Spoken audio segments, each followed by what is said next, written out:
আমাদের নবীজি তাহাজ্জুদের ভিতরে কাঁদতেছেন সিজদায় পড়া, জিবরিল আলাইহিস সালাম দৌড়ে আসছে,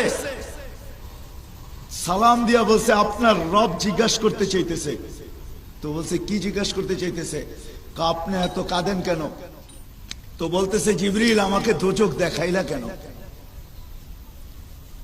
আমি যদি মেরাজে দোজখ না দেখাইতাম, আমি যদি দোজখ না দেখতাম, তাইলে একটা বিষয় ছিল, তুমি দোজখ দেখানোর পরে উম্মতের ব্যথা আমাকে খায়া ফেলতেছে, আমার উম্মত এই দোজখ সইতে পারবে না জিবরিল, এই জন্য আমি উম্মতের জন্য কাঁদতেছি। বলছে তুমি আমাকে জান্নাত দেখাইলা কেন? না দেখতাম তো একটা কথা ছিল, আমি যখন জান্নাত দেখা ফেলছি তো আমার উম্মতের ব্যথা খায়া ফেলতেছে, আমি চাই না আমার উম্মত এই জান্নাত হারা, এই জন্য আমি মাটিতে পড়া সেজদায় পড়া উম্মতের জন্য কাঁদতেছি। তো বলতেছে আল্লাহ আপনাকে সুসংবাদ দিছে কি?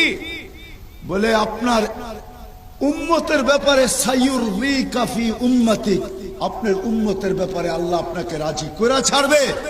তা আল্লাহ রাসূল বলতেছে জিবরিল তাইলে তোমাকে সাক্ষী বানাইতেছি। বলছে কিসের সাক্ষী? আমার একজন উম্মত জাহান্নামে থাকা পর্যন্ত আমি আল্লাহর উপরে রাজি হব না।